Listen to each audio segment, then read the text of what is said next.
de PIT, no todos los patrones que son la disposición radiológica será igual. Entonces, en una radiografía no podemos decirle qué tipo de imagen tiene, necesitaremos una tomografía. Y la tomografía es una tomografía especial. Sin embargo, primero entendamos qué es una EPIT. Las EPIT, en el español, de enfermedad pulmonar intersticial difusa, según la terminología del ILD, que viene allá de la terminología inglesa, ¿qué dice? Lo mismo que les estoy diciendo, es una variedad de enfermedades que afectan el intersticio, afectan el alveolo, afectan el parénquima, afectan toda la estructura pulmonar. ¿Sí? Terminando, ¿qué? Reemplazando el tejido fibroelástico por tejido fibrótico. Eso es lo que hace. Y en la primera clase recordarán que hablamos acerca de la distensibilidad y la compliance pulmonar. Que habíamos dicho, si el tejido elástico es reemplazado por un tejido fibrótico, ¿habrá una buena distensión pulmonar? No, la distensión disminuye, era de 100 mililitros por o 100 mililitros de ingreso por cada unidad de presión. Entonces, en este caso, para que haya más distensión, ¿qué necesitará? Necesitará más fuerza, más presión. ¿Por qué? Porque tiene que vencer una resistencia. Cuando un paciente está intubado en ventilación mecánica, usualmente son pacientes que necesitan los pulmones fibrosados, fibrosantes, lo que necesita es sonancia de vida o muerte, llaman. Si no, no. Dime, ¿qué pasó? Estoy en clase ahorita, dime.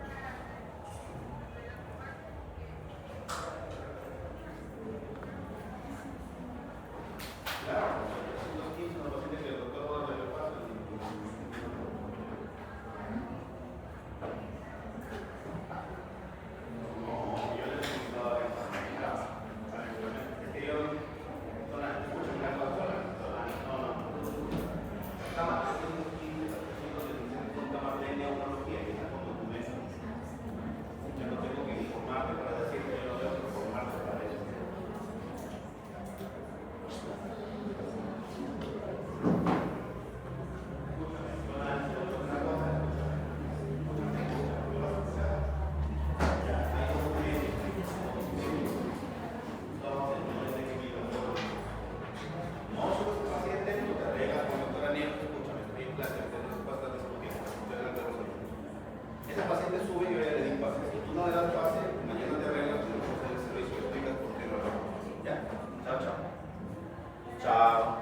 Las EPIT, las fibrosis, son enfermedades que afectan la totalidad de las estructuras, alveolo, epitelio alveolar, endotelio y espacio entre las estructuras, lo que hace es reemplazar el tejido fibroelástico por tejido fibroso.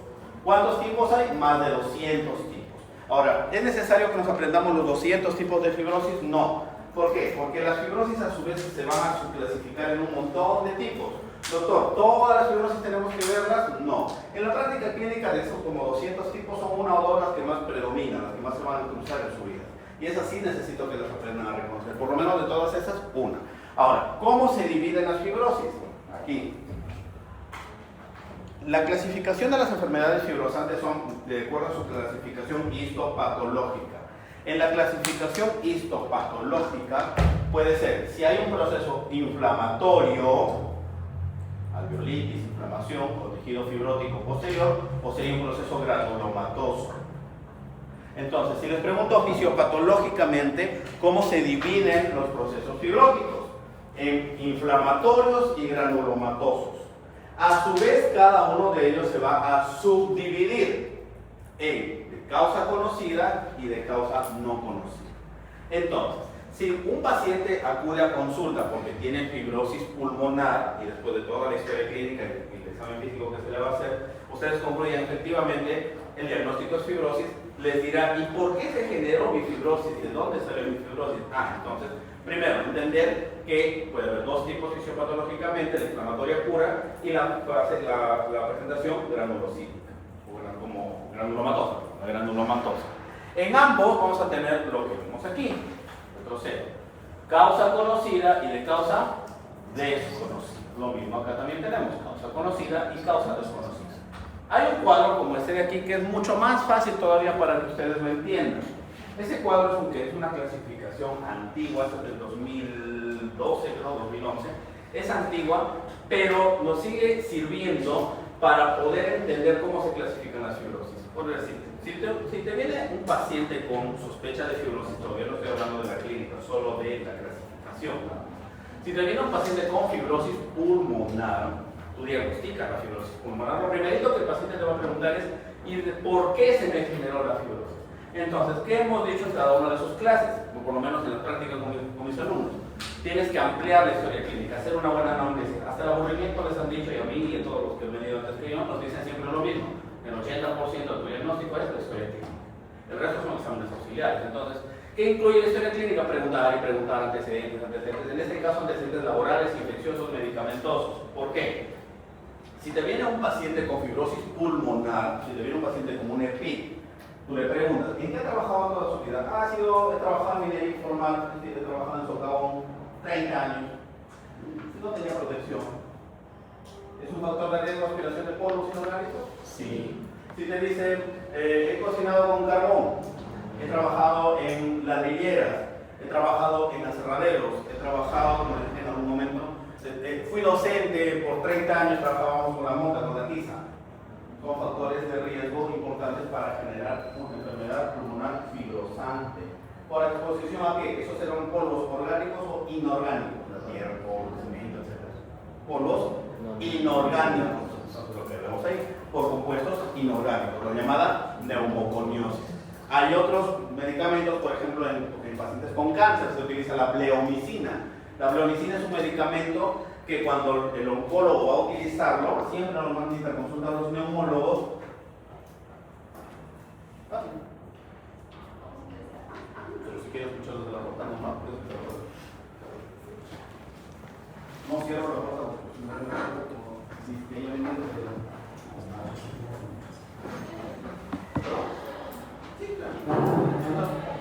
entonces les decía, eso es polvo inorgánico. Hay gente que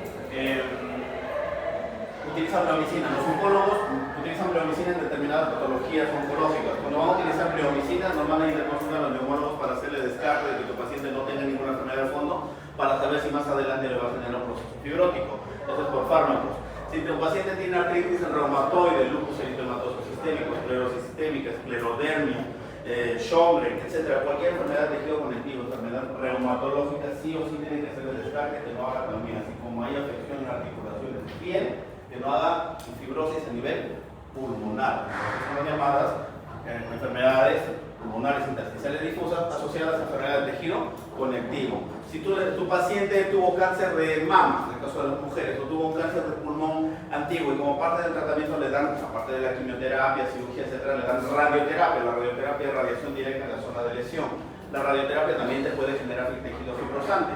Eso es enfermedad pulmonar intersticial difusa de causa conocida, en ese caso sería por radioterapia. Personas que crían animales, sobre todo aves, cualquier ave que a ustedes se les ocurra o esté en contacto con las heces de las palomas, exposición crónica a las palomas, que les va a generar neumonitis por hipersensibilidad, ¿sí? Y bueno, las otras enfermedades hereditarias. Entonces, a tu paciente tú le ampliaste la historia clínica y tuvo algún tema laboral, reumatológico, oncológico, farmacológico, algo que te explica de dónde salió esa enfermedad pulmonar intersticial.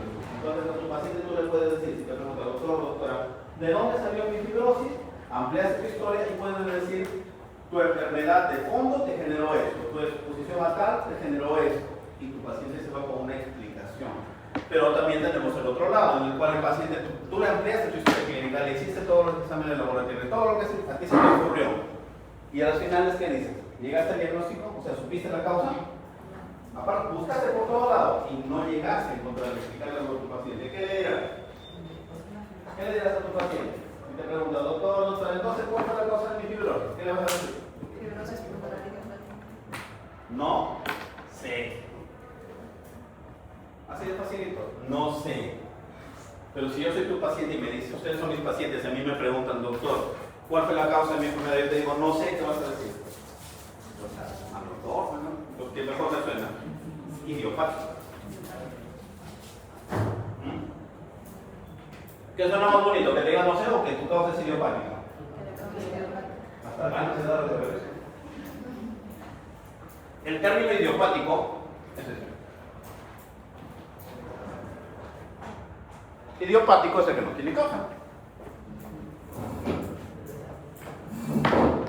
Y de las idiopáticas, es esta de acá, la primerita y la más importante, la que sí necesito que se aprenda.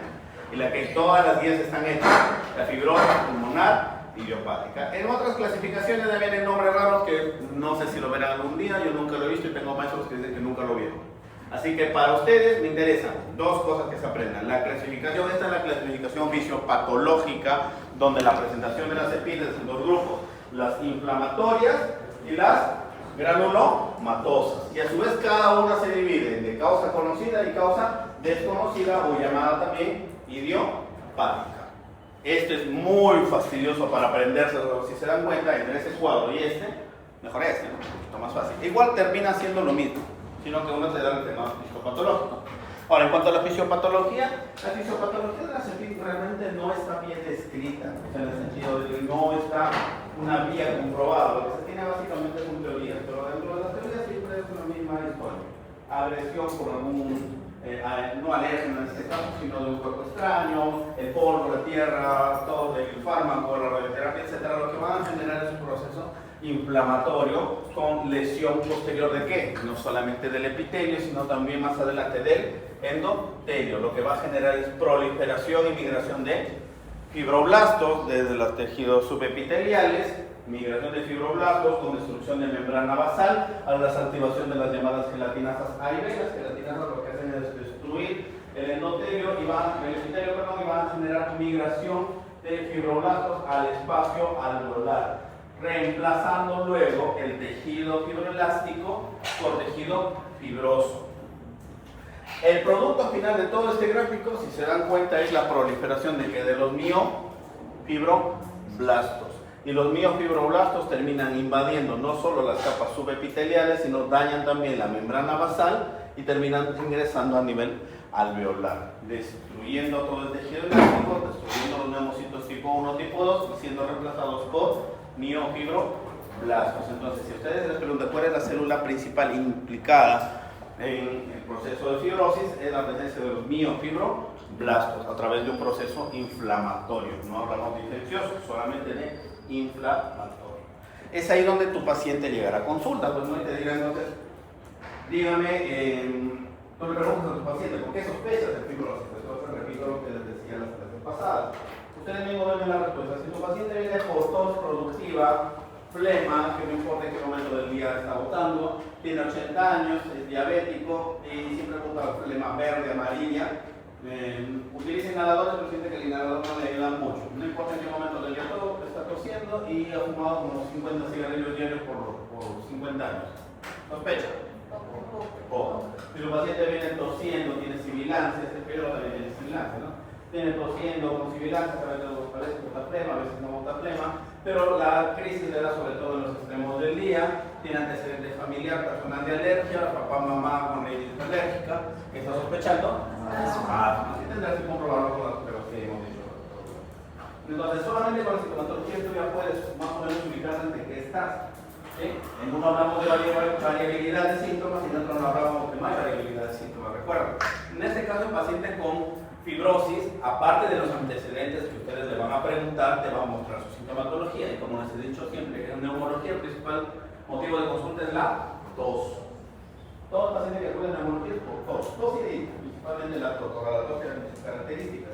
En el caso del paciente con fibrosis, el paciente te va a venir por tos seca. Esa es la de frente.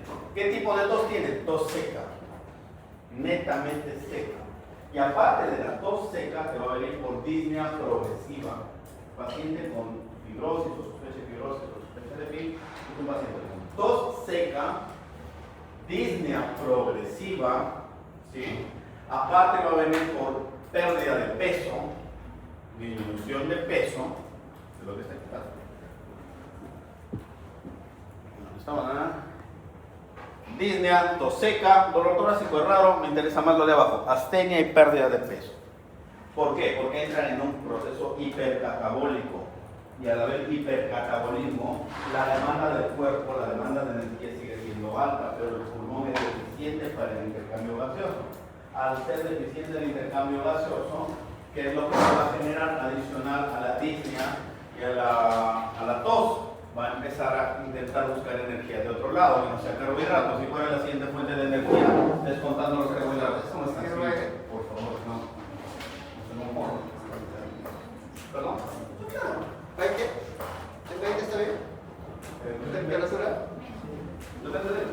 Ah, ¿ahí está bien? Sí. Sí, ¿no? Listo, gracias.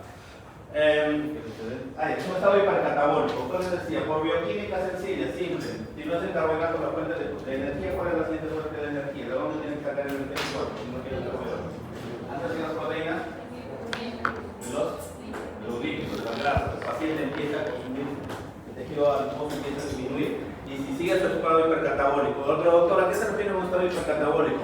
A los que tienen algún familiar conocido o al mismo paciente con fibrosis, el paciente con fibrosis hace disnea, pero perenne. Imagínense ustedes que hacen una carrera, no sé, pues llegaron tarde y tuvieron que subir los 7 pisos corriendo. Llegas, lógico, ¿no? Pero un rato, ¿no? Pero imagínate hacer este movimiento, con este movimiento de uso de tu musculatura. Haz este movimiento media hora. ¿Cómo crees que van a estar tus músculos? Te van a doler. Haz este movimiento 24 horas intenso, sin parar. Tu cuerpo necesita energía, necesita quemar energía. No hay carbohidratos, empieza a quemar tus lípidos, terminó con los lípidos, empieza a quemar, lípidos, grasa, termina quemando proteínas.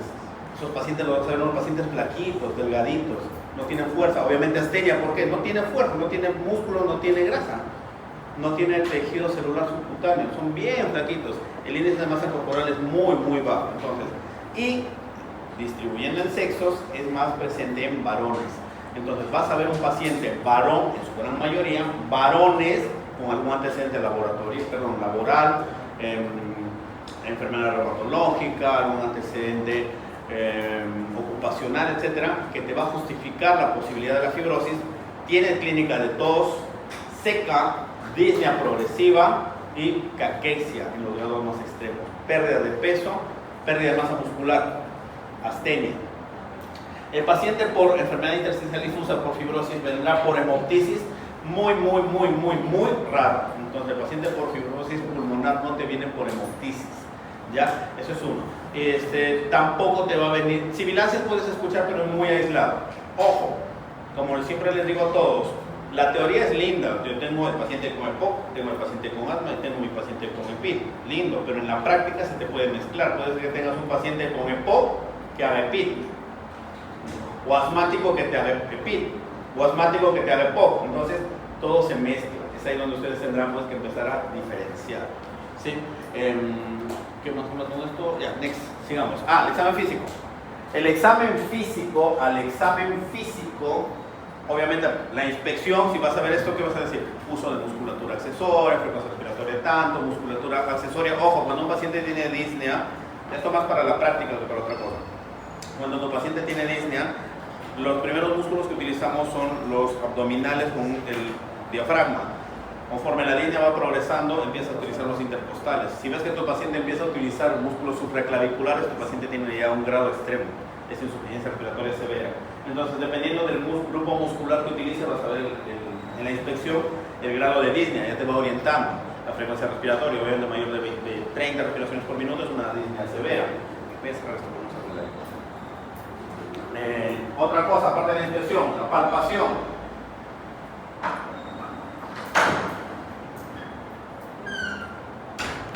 Ampliación disminuida. Percusión no utilizamos mucho de esto, en la siguiente patología lo vamos a ver. Pero sí, la auscultación. ¿Qué sonidos químicos se puso en un paciente con fibrosis pulmonar? Crepitantes. El sonido típico del paciente con EPID es el crepitante, pero es un crepitante tipo velcro, así se llama el crepitante, velcro con V. ¿Alguna vez han escuchado un velcro? Sí, han escuchado todos un velcro, sino que no sabían que se llama velcro. ¿Alguien tiene acá una cartuchera con sus pegapegas o algo así? ¿Alguien? ¿No lo escucho? Eso es bien. Vamos a hacer alguna casaca, algo que se pega y se despega. Ese sonido de pega-pega, le decimos a veces, eso se llama velcro, es un nombre, sino que todo el tiempo le decimos pega-pega. Eso se llama velcro. Ese sonido igualito, ese es lo que vas a escuchar. Eso se llama velcro. Tú escuchas en un paciente con todas esas características, lo ocultas y escuchas velcro, está casi cantado su diagnóstico de PID. Ahora, el reto aquí, doctores, no es el diagnóstico de PID, el primer reto es el tipo de PID, porque estamos hablando que hay una variedad. Entonces, para entender cuál es el tipo de PID, es ahí el reto. Les voy spoileando al final de esto. Las EPID no tienen tratamiento. O sea, el problema, puedes estudiar mucho EPID, pero el tratamiento no hay. Entonces, primero entendamos. He dicho, a tu paciente te recibe con radiografía, sin radiografía, tiene clínica, ya le hiciste toda su historia, diagnosticaste una EPID o sugerencia de EPID. El mejor examen para evaluar imagenológicamente a tu paciente con EPID, si yo te pongo una radiografía o una tomografía, ¿cuál creen que es mejor? Tomografía. Ahora, ¿qué tipo de tomografía? Hay tipos de tomografía, la tomografía convencional y la tomografía computarizada de alta resolución. La tomografía computarizada, la normal, la de 16 cortes, 32 cortes, es una tomografía muy sencilla, en la cual, imagínense que hacen cortes transversales, ¿no? Hacen un corte imaginario transversal. Si tú quieres 32 imágenes desde aquí hasta acá y tener una buena resolución, el corte será delgadito o grande, para que entre espacio entre el corte y corte, para que entre todo en una plancha de 32 cortes. O sea, entre uno y otro corte, para que entre todo esto en un espacio, en una plancha que todos hemos visto alguna vez en una tomografía, que entre 32 cortes, para que hagas esto deberás hacer más cortes o más, o sea, más delgado el corte, más grande, para que entre en una pantalla. Más grande, ¿no? O sea, porque necesito cortar grande para que entre todo. Pero a mí no me sirve eso, porque a veces las lesiones son tan pequeñas que entre corte y corte, justo ahí está la lesión y eso no lo cogiste. Entonces, ¿qué me interesa? Que el corte sea más delgado, más fino. Es como si tuvieras una película, un video de corrido, ¿sí? Entonces, la tomografía computarizada de alta resolución es el diagnóstico imagenológico final para las enfermedades pulmonares intersticiales difusas y se caracteriza por cortes menores a 2 milímetros. Es decir, entre corte y corte de imagen transversal debe haber menos de 2 milímetros. Y así es una buena resolución. Tienes más cortes, ves más partes del pulmón. Lo que les he dicho, ¿no? Atacar, lo mismo que les he dicho. Next. Básicamente lo mismo.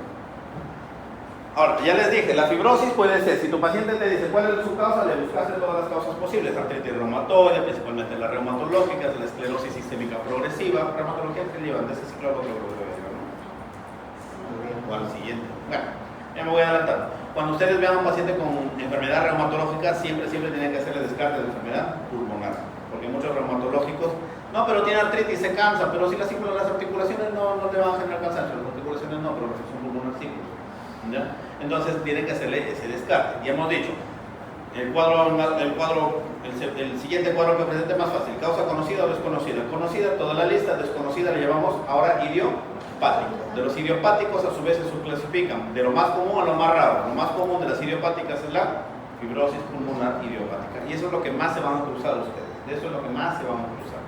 Entonces, ¿en qué consiste la fibrosis pulmonar idiopática? Si yo les pregunto a qué me refiero con fibrosis pulmonar idiopática, me dirán lo siguiente: pues una enfermedad pulmonar intersticial difusa, de la clasificación que no tiene explicación, no hay algo que lo haya generado y me genera un proceso fibrótico, por lo tanto es la idiopática, la más común. Más del 60% de enfermedades intersticiales idiopáticas están causadas por esto. ¿Qué hemos dicho? Se asocia a la edad avanzada y sobre todo al sexo masculino. ETC significa enfermedad de tejido conectivo, por si acaso. Quien lea ETC, el que ya lo explico acá. EPID secundaria, ETC afectan a mujeres mayores de 40 a 60 años. Eso me olvidaba decirles. La fibrosis sí es cierto que le afecta más a los varones, sí, pero las idiopáticas. Las secundarias, enfermedad reumatológica, suelen ser más comunes en mujeres. ¿Ya? Esa es la epidemiología. No es que sea exclusiva de eso, solo hablamos de frecuencia. En varones, las idiopáticas. En mujeres, en su mayoría, secundaria enfermedad reumatológica. ¿Sí? Y las edades por 40, 60 años en edad. Ahora, ¿cómo podemos identificar o sea, de los 200 tipos diferentes, puedo saber cuál es cuál? Es muy difícil, ya que hay de los 200 tipos diferentes de PIT, hay muchas que comparten la misma tomografía. O sea, tú ves esta tomografía y es difícil yo decirte cuál es cuál. Hacen otros estudios genéticos, histopatológicos, etc. Pero solo viendo la imagen es muy difícil que te pueda ayudar un diagnóstico. Salvo está la fibrosis pulmonar idiopática. La fibrosis pulmonar idiopática, tú ves la tomografía, cumple ciertos criterios y dices, esto es una fibrosis pulmonar idiopática. ¿Y qué dice arriba? Corta regional basal del pulmón en TAC, tomografía computarizada de UI, es UIP, me corté la P. UIP, o patrón NEW. Ahí está. Patrón NEW. Neumonía intersticial usual. Pero si me estaba hablando de fibrosis pulmonar idiopática, ¿de dónde me sacó la neumonía intersticial usual? Así estaba. No te alborotes, no te despegues. La enfermedad es fibrosis pulmonar idiopática. Les he dicho que no todas las tomografías te corresponden al mismo tipo. Hay tomografías que pueden confundirse con otras EPID, que son muy raras y que difícilmente se van a cruzar. Hay una que si tú la ves, dices de frente, esta tomografía es de fibrosis pulmonar idiopática, descartando causas de fondo, está obviamente, ¿no? Porque si tú le encuentras una causa de fondo, ya no es fibrosis pulmonar idiopática, lo explicarías por otra causa. ¿Nos entendemos hasta ahí? Sí, a los que más o menos me sirven la secuencia. Ya, ahora, yo tengo fibrosis pulmonar idiopática, a mi paciente le pido tomografía. Imagínate que tu paciente te viene con esta tomografía, con la de la diapositiva anterior, te viene con estas tomografías. Tú mirando eso de ahí deberás preguntarte si cumple ciertos criterios.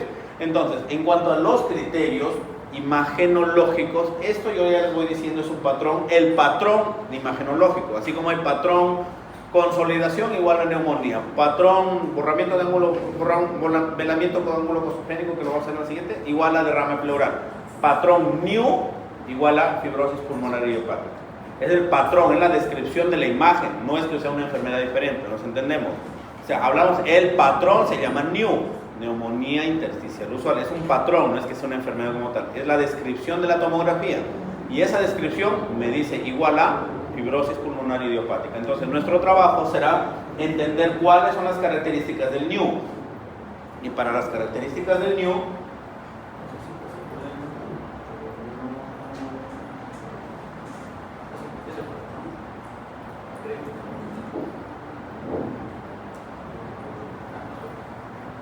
acá, ¿sí se observó? Sí. Algo menos los de atrás me interesa porque los de delante se pueden. Este es un corte. ¿Esto qué es? Para empezar. ¿Qué es esto de aquí que estoy señalando? Empecemos por esto. Es un corte transversal. ¿Qué es esto, doctores? ¿Qué es esto, doctores? ¿Qué órgano es? El corazón. Lo que siempre les digo a los chicos, a veces eso de hiperdenso, hipodenso, radiolúcido, tampoco les confunde, no se hagan bolas. Lo negro es aire, lo blanco es agua. Y lo único de agua que tienes en el cuerpo, por lo menos en tu tórax, es sangre. No sé qué órgano tiene agua, y sangre en este caso. ¿Y esto qué es? Aorta. Ya, esto es muy blanco después del hueso. Facilito, negro, aire, blanco, agua, se acabó. Ese fue todo tu ciclo de radiología. ¿Ya?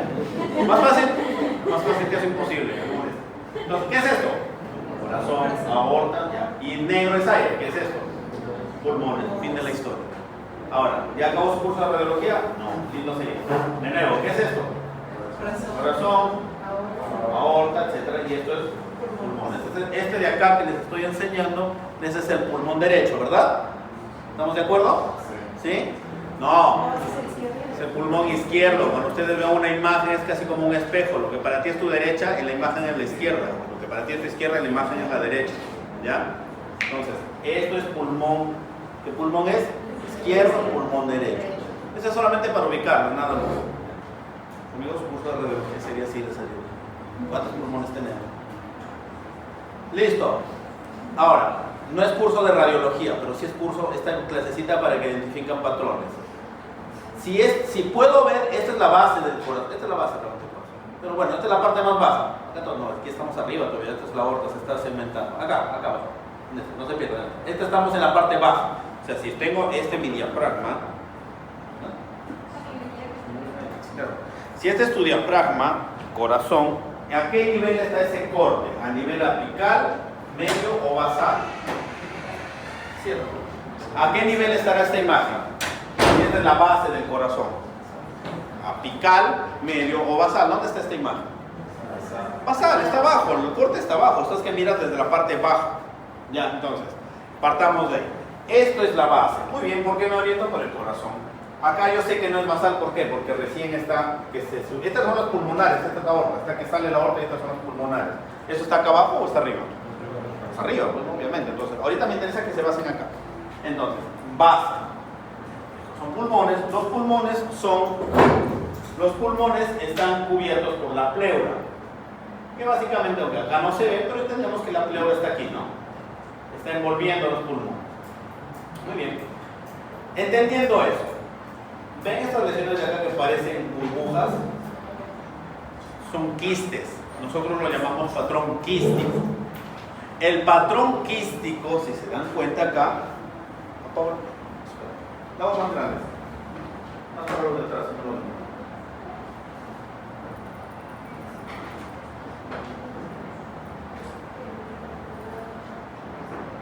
Ahí se ve un poquito mejor.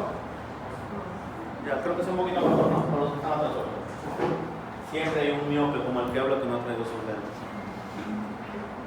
Entonces, en la base del corazón, ¿qué es lo que pueden observar acá? Divisiones, como si fueran burbujas. Estos doctoras, se llaman quistes. Cada huequito, cada dibujito es un quiste. Quiste.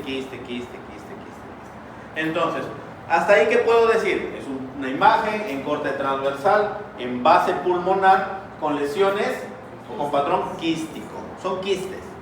Ahora, coges un quiste por acá, otro quiste por acá y los empiezas a juntar uno con otro. Quiste. Los radiólogos lo describen como distribución, como panal de abeja, como si fuera el panal de una abeja. Entonces, van a encontrar descripciones que dicen patrón quístico o patrón panalización. ¿Nos entendimos desde ahí? ¿Dónde están principalmente? ¿En el ápice, en el medio o en la base? En la base. Es un patrón quístico con distribución panalización. Es decir, que han cogido varios quistes, se han unido y me asemeja a un panal de abejas. Pero para que cumpla la imagen de un panal de abejas, debe tener distribución lineal. Acá es una línea, otra línea, lo mismo acá. Una línea, una hilera, otra hilera superpuesta, otra hilera superpuesta. Son mínimo 2 a 3 hileras que se van uniendo una encima de otra. Entonces, quístico debe ser un patrón panal de abeja, es un patrón quístico o un patrón panalización, es un patrón quístico en hileras de por lo menos 2 a 3 que deben estar predominantemente en las bases y que debe ser unilateral o bilateral, de lo que ven en la imagen. Bilateral. Respecto a la pleura, ¿están por encima de la pleura o están debajo de la pleura, en adyacente junto a la pleura? Esto es la pleura, doctor. Encima entendamos esto. Debajo entendamos esto. Debajo de la pleura son subpleurales y a su vez de distribución unilateral o bilateral. Bilateral. Entonces, más o menos comparando con acá esta imagen la escogí, no es tan clara, pero por la base sí. Ahora, comparen eso que se acabo de decir con esto. Pero doctor, usted me ha dicho en la base, no, de hecho predominantemente en la base y de abajo hacia arriba va creciendo. Entonces, se nota acá más claro el quiste. Quistes. ¿Sí? ¿Se nota? Entonces, repetimos. ¿Cuál es el patrón NIU? Neumonía intersticial usual o patrón UIP. Es un patrón tomográfico propio de la fibrosis pulmonar idiopática que se caracteriza por 1. Presencia de quistes subpleurales bilaterales a predominio basal distribuido en hileras de por lo menos 2 a 3. Esa distribución se llama panalización o panal de abeja. Entonces es una panalización subpleural bilateral de predominio basal y crecimiento ascendente, que a su vez va acompañado de bronquiectasias. ¿Cuál es la bronquiectasia? Esto que ustedes ven acá. Para más detalles de bronquiectasias, el día que, a no sé quién le tocará hacer ese tema de bronquiectasias, el día que hagan su seminario hablarán de bronquiectasias. Pero esta imagen ya me voy a adelantar porque eso es bronquiectasia. Y a su vez, si ustedes pueden ver, no sé si está.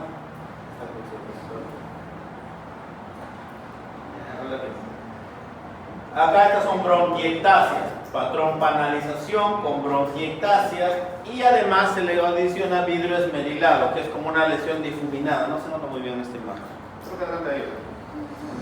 Ese es un patrón NIU. ¿Se entendió un poquito el patrón NIU? Algo. Todo eso que les he dicho está en esa imagen, solo que esta es la descripción. Bueno, una consulta respecto a eso, que sea en práctico, presente una imagen con el NIU, nosotros pondríamos NIU igual, tiempo con el si es que les pongo la pregunta, claro, y si no les pongo. Claro, porque la descripción de toda la tomografía tendría que ser un protocolo de cálculo con canal de abejas. Depende, porque a veces les puedo preguntar, descríbame la imagen, descríbame su NIU, o de repente no sé, pues eso sí podría ser. Listo. Esto es lo mismo que les hablaba. Ahora, el diagnóstico en la neumonía intersticial usual, que es el patrón NIU en fibrosis pulmonar idiopática, hay que tener algo bien claro. Como les dije en asma, todo paciente que es asmático tiene sibilancia, pero no todo lo que silba es asma. Entonces, más o menos con esto es lo mismo. Toda fibrosis pulmonar idiopática tiene patrón NEW, pero no todo patrón NEW es igual a fibrosis pulmonar idiopática. Bueno, doctor, me está hablando de fibrosis y ahorita me dice que no. Es cierto, sí, pero te he hablado que también hay enfermedades de tejido conectivo, enfermedades reumatológicas, etcétera, que también te pueden generar fibrosis pulmonar idiopática. Entonces puede que veas un patrón NEW, igualito a este, y tu paciente tiene esclerosis sistémica progresiva. ¿Vas a decir que es una fibrosis pulmonar? No, es una EPID, secundaria artritis reumatoide, con un patrón NEW. Lo mismo que les dije hace rato. Un solo patrón tomográfico no es exclusivo de una enfermedad, puede compartirse con varias, todo depende de tu análisis. Si te pongo patrón NEW y en tu caso clínico te pongo paciente con artritis reumatoide desde hace 30 años, mal controlada, que viene por disnea, todos perder de peso, etc. Y te acude con esta imagen y te pongo esa ahí.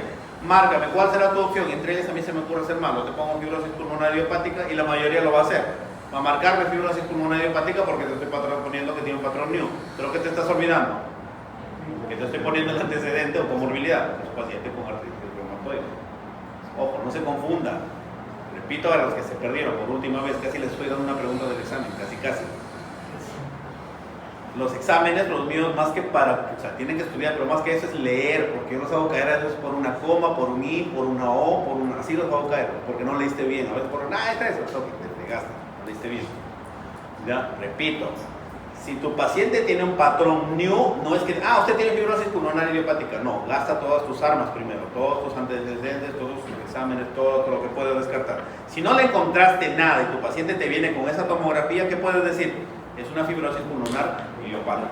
Pero si tu paciente te viene con esta tomografía, pero tiene, yo tengo Sjögren, yo tengo lupus eritematoso, tengo fibrosis, me han utilizado bleomicina, he trabajado en aserradero 50 años, yo qué sé, he fumado carbón, ya, pues tienes una causa, no es fibrosis pulmonar idiopática, es un patrón NEW de otra enfermedad con causa conocida. Pero si no tiene causa, recién dices es una fibrosis pulmonar idiopática. Todo paciente con fibrosis pulmonar idiopática, tiene comorbilidades. Ahora, como en cualquier cosa, hay algo que te empeora la enfermedad de fondo, hay algo que te la exacerba. El paciente con fibrosis pulmonar idiopática, ¿cuáles son los que exacerban? Los que tienen hipertensión pulmonar. Bueno, sería al revés. La fibrosis pulmonar idiopática te puede generar hipertensión pulmonar, porque recuerda que es un pulmón que es rígido, tu corazón igual tiene que bombear, tiene que meterle sangre a un pulmón duro. ¿Qué tiene que hacer? Aumenta la presión dentro de la resistencia de la vasculatura pulmonar. ¿Y qué te va a llevar eso más adelante? Hipertensión pulmonar. Entonces, ¿cuáles son una de las comorbilidades más importantes asociadas a fibrosis pulmonar idiopática? La hipertensión pulmonar. Otra, por ejemplo, también es la diabetes. Se ha visto en cuanto a frecuencia, aproximadamente son 6 a 7 veces más el riesgo del paciente diabético de desarrollar fibrosis pulmonar idiopática. No he dicho causa-efecto, he dicho probabilidades, muy diferentes. Y lo que sí está bien estudiado, bien demostrado, es el reflujo gastroesofágico. De repente en algún momento durante las clases les habré dicho, paciente con tos, hay que descartarle, aparte de las causas pulmonares, el reflujo gastroesofágico como causa de tos. Pero en el paciente con enfermedad pulmonar especial, con fibrosis pulmonar idiopática, que tiene reflujo gastroesofágico, ¿ya han llevado clase de reflujo de ERGE? Gastro, ya, entonces ya les habrán hablado, no sé si les habrán mencionado esto, la fibrosis dentro de las comorbilidades junto al ERGE. Está la fibrosis pulmonar idiopática. Paciente con ERGE tiene alto riesgo de desarrollar fibrosis pulmonar idiopática. Ahora, la tomografía, esto solo para que sepan. Este cuadrito ya les voy adelantando, solo para que sepan. No les voy a tomar este cuadro, pero sí para que sepan, que se orienten. ¿Qué es lo que pasa? Hace rato les dije, el paciente con patrón NEW o el WIP, que es lo mismo, sino que la terminología es una inglesa y otra es americana. ¿Qué te dice el patrón con NEW? Hemos dicho, debe tener quistes bilaterales, de distribución panalización, subpleural, bilateral, de predominio basal, acompañado de bronquiectasis, vidrio esmerilar. De todo eso que hemos hablado acá. Perfecto, pero basta que esas 3 o 4 características, o sea, si cumple esas 3 o 4 características, digo patrón NEW. Pero ¿qué pasa si es que tengo quistes? Distribución bilateral, subpleural, bivasal, etcétera, pero no tengo bronquiectasias. O sea, de todas las características le falta una. ¿Podrás decir es un NEW? Sospechas que podría ser, pero como que algo le falta. Entonces, para no romperse la cabeza, lo ponen como patrón NEW probable. ¿Y cuál es el que es indeterminado? Le faltan más de 2. Porque como que tiene quistes en un lado, pero en el otro lado está incompleto. Parece que sí, parece que no. Indeterminado. Y lo que no cumple con nada, pues obviamente no lo es.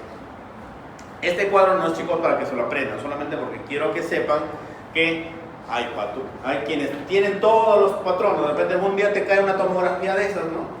Y dices, sí, tiene todo. Ah, es cierto, es excelente, es patrón new, le da su diagnóstico. Pero basta por ahí, el doctor me dijo que debe cumplir con esto, y le falta este de acá. No es new, no sé qué es. New probable. Hay variedades. Lo único que quiero de este cuadro es que entiendan que hay variedades, ¿sí? Nada más, no es para que se lo aprendan. Tranquilos. También hay que entender que la fibrosis pulmonar idiopática tiene un patrón new. El patrón new es una descripción imagenológica, pero hay algunos casos en los cuales, a pesar que ya estamos diciendo que la imagen es el diagnóstico, el gold estándar en las enfermedades intersticiales, en este caso en la fibrosis pulmonar idiopática, es la histopatología, es decir, tomar una muestra del pulmón para demostrar en la histología la disposición del patrón new. Ahora, a todo paciente con sospecha new lo vas a mandar a una sala de operaciones para que le hagan biopsia, corte y saquen, manden al patólogo. No, pues no se puede hacer. El diagnóstico por eso es más imagenológico, pero en algunos casos muy contaditos se toma la histopatología, un corte de pulmón. En el corte de pulmón, no soy patólogo, pero los patólogos describen lo mismo que hemos descrito en imágenes, lo describen ellos, pero en el tejido. Las lesiones quísticas, el proceso inflamatorio, las bronquiectasias, lo mismo que hemos hablado, pero ellos lo describen en su lámina. Progresión de enfermedad. Así como hablamos la clase pasada, ¿se acuerdan de asma? Por los criterios para llegar a crisis asmática. Porque el paciente asmático está tranquilo, pero tiene una infección X, no utilizó su medicamento, te hace crisis. Eso ya hablamos la vez pasada hasta el aburrimiento. El paciente con fibrosis pulmonar idiopática puede que sea un paciente que está tranquilito en su casa y de un momento a otro empieza a hacer crisis. En cómo se manifiesta la crisis de tu paciente. Primero, debe tener empeoramiento de síntomas respiratorios, es decir, puede ser tranquilo y de aquí en unos días empieza con aumento de disnea, tos seca o con flema. ¿Qué te presentará? Seca, más tos seca. La disnea seguirá igual o empeorará. Por ejemplo, está en grado 2 su disnea, te va a venir por grado 3 o grado 4 la disnea. Entonces, hablando de escala MMRC, estamos entendiéndonos ahorita, ¿no? Todos esos términos. Entonces, aumento de disnea, aumento de tos seca, pérdida de peso, todo eso te va a generar ¿qué? Aumento de síntomas respiratorios. Entonces, primer criterio para hablar de exacerbación de fibrosis pulmonar idiopática o de progresión de enfermedad. ¿Cómo sabes que tu paciente está empeorando? Primero, porque debe haber aumento de síntomas. Segundo, le haces prueba funcional. La espirometría que hemos hablado en las clases pasadas solamente sirve para diagnosticar enfermedades obstructivas, más no las restrictivas. Lo que te hace es sugerir que tu paciente pueda tener una enfermedad restrictiva. ¿Y cuál? Recuerdan que hablamos del cociente de capacidad versus 1, capacidad vital forzada, y hablamos del versus 1 para asma y para EPOC. ¿Se acuerdan que hablamos de eso? Y les dije, hay un tercer indicador que no queda en el aire, que lo veremos después. Era la capacidad vital funcional, o la capacidad vital forzada, perdón. La capacidad vital forzada, el CVF. ¿Se acuerdan de ese de ahí? Y si no, vean sus videos que me han estado grabando, repasen su texto, no sé. CVF, capacidad vital forzada, es un indicador, un marcador de posible enfermedad pulmonar intersticial. Por encima de 80, normal. Por debajo de 80, sugiere que tu paciente tenga alguna enfermedad fibrosante pulmonar. No te la diagnostica en la espirometría, te la sugiere. Si la capacidad vital forzada está por debajo del 80%. ¿Qué otro examen le pedirás? Pletismografía, test de difusión de monóxido de carbono, DLCO, que acá en Chiclayo no tenemos. Trujillo, Lima, que es básicamente al principio es muy semejante a la espirometría, solo que los marcadores son diferentes. Eso confirmarías si la capacidad vital forzada cae más del 5% dentro del año de seguimiento. ¿Qué significa?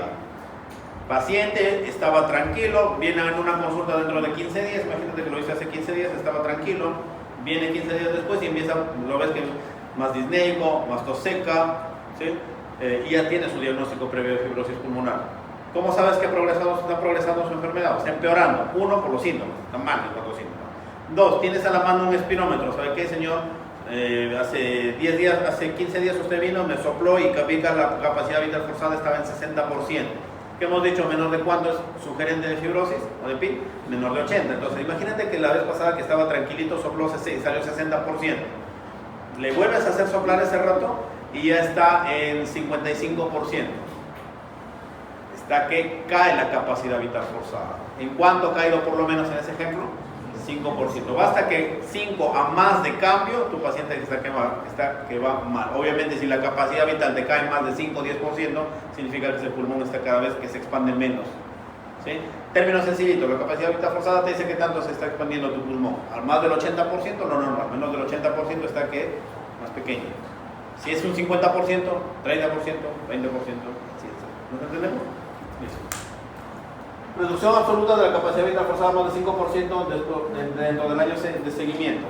Esto del DELCO, léanlo pero no lo aprendan, porque para entender estas dos líneas tendría que explicarles qué es DELCO y cuál es la relación con la hemoglobina. Nos vamos a salir del tema por completo.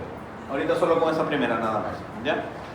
Entonces, ¿cómo sé que mi paciente está empeorando? 1, aumento de síntomas. 2, le hago su espirometría con una caída de la capacidad vital forzada más del 5%. El paciente está yendo mal. Tercero, le toca una nueva tomografía. ¿Qué debo ver en la tomografía? Aumento de lesiones. Si tenía 3 hileras y ahorita tiene 5 hileras, si en la primera tenía una bronquiectasia, ahorita tiene 10 bronquiectasias, si antes no tenía vidrio esmerilado, ahora ya tiene vidrio esmerilado, tu paciente está yendo mal. Eso es progresión de enfermedad. Los 3 criterios son clínico, funcional y radiológico. Y es ahí donde dicen, ¿y qué le damos de tratamiento a la fibrosis pulmonar, doctor? A la fibrosis pulmonar solamente le vas a dar pirfenidona o nintedanib. ¿Qué es eso? Cuando ustedes, los que ya están rotando, quizás los que roten habrán visto ya algún paciente con fibrosis pulmonar en consulta o en emergencia, no lo sé, habrán visto que a toditos les dan inhaladores. ¿Por qué le dan inhaladores? Por 2 cosas.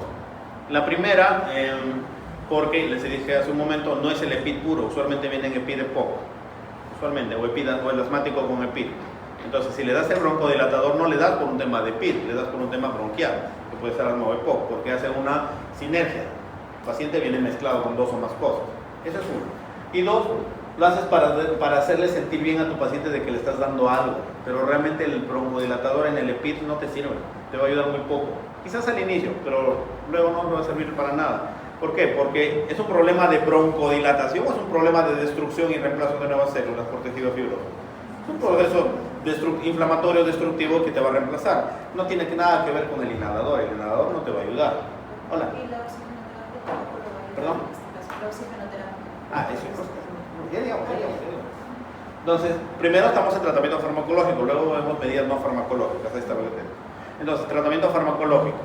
Se utilizó durante muchos años, antes había muchos estudios, los nombres es lo de menos, en los cuales intentaron utilizar, no, mi paciente no va por nada inflamatorio. Pero recordarán que en la primera diapositiva hablábamos de procesos inflamatorios y luego granulomatosos. Dijeron, si es inflamatorio, tengo que darle algo que le corte la inflamación. ¿Y qué es algo qué medicamento les corta el toque la inflamación? Corticoides. ¿Qué les dan? Que también algunos le dan hasta ahora, pero que era la base antes para el tratamiento de la fibrosis. Corticoides, pues llenaban de corticoides, siempre y cuando no sea reumatológico. Me refiero al reumatológico, obviamente tiene su tratamiento con corticoides, pero si no era reumatológico, una fibrosis pulmonar idiopática, corticoides. Luego les daban inmunomoduladores como azatioprina. Luego les daban acetilcisteína en dosis de 1800 miligramos al día. Para los que no sepan qué es la acetilcisteína, el fluimucil fluidasa de 600 que te venden en las farmacias 3 veces al día, es una dosis bestial. Que te des a un paciente acetilcisteína 3 veces al día es una dosis de caballo que le estás dando. Eso le estás dando por pensar, bueno, les daban antes pensando en fibrosis pulmonar idiopática. Múltiples estudios, el resultado el mismo, el paciente se terminaba muriendo, igualito. Entonces, ¿qué darle al paciente? Lastimosamente estas enfermedades fibrosantes tienen un pésimo pronóstico. Pacientes, sobre todo fibrosis pulmonar idiopática, terminan muriendo al cabo de los 3 a los 5 primeros años desde que le diagnosticaste. Y cada vez que tú lo ves y haga progresión, tanto clínica, radiológica y funcional, cada vez que haga una crisis, la capacidad funcional va a ir cayendo. Tu paciente va a terminar muriendo. Vamos a ver cómo poquito a poquito se ahoga. He visto muchos pacientes morir por FPI, es una muerte muy fea. Terminan con oxígeno, toda una historia. Entonces la idea no es llegar a eso. En los estudios se encontraron que hay 2 medicamentos que existen, se venden acá en el Perú, existen en Chiclayo, que son pirfenidona y nintedanib, que son antifibrinolíticos. Lo que intentan es destruir la progresión de la proliferación de los miofibroblastos. intentan evitar a nivel celular que progrese y se diferencie y liberen marcadores inflamatorios para evitar la progresión de la enfermedad.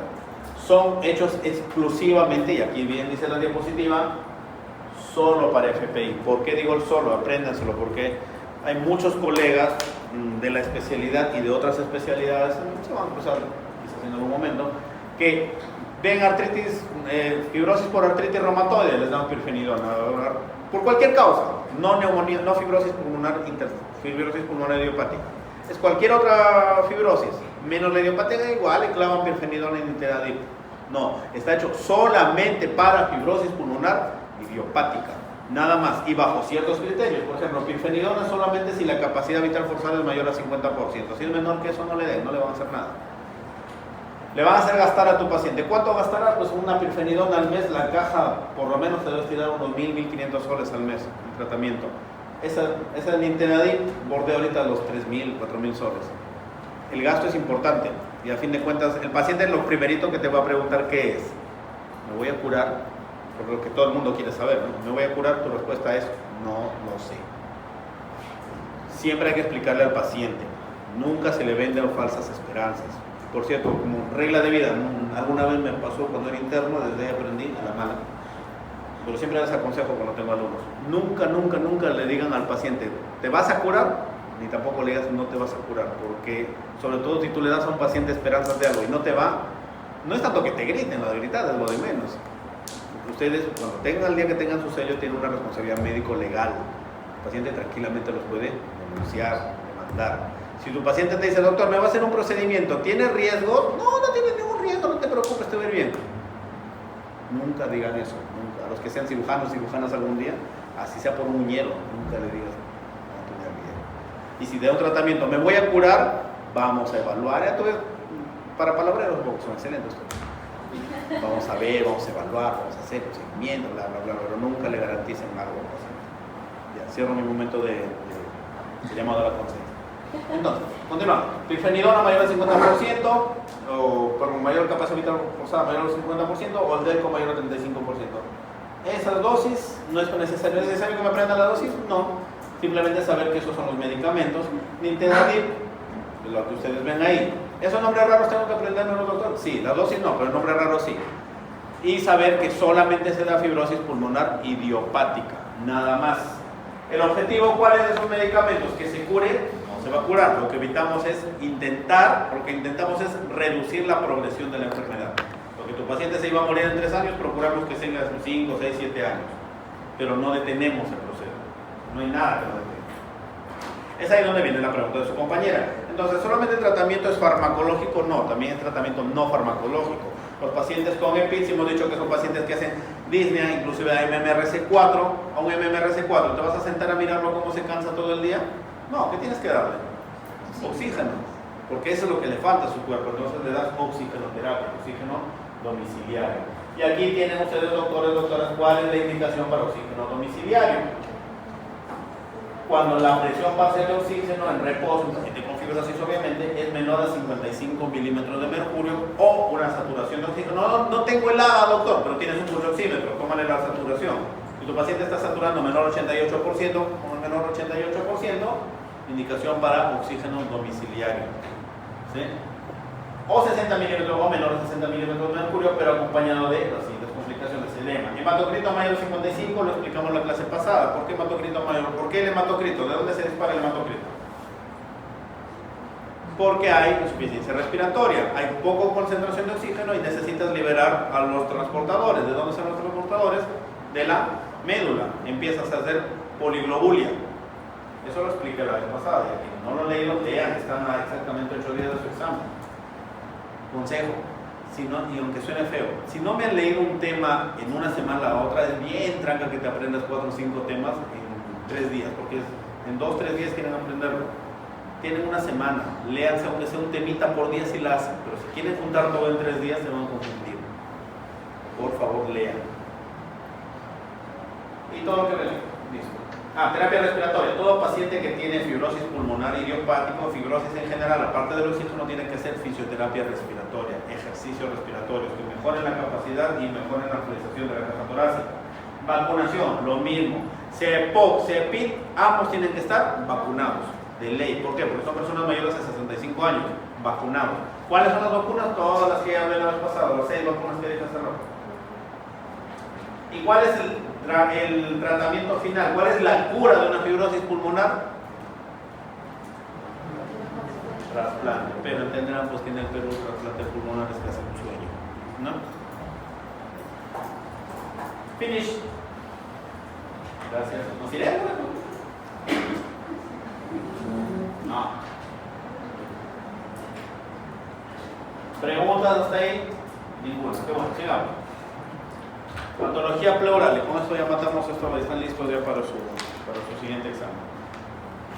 Voy a tomar un break de 2 minutos hasta que llama a mi jefe de servicio, ¿ya? Para que haga los tiempos.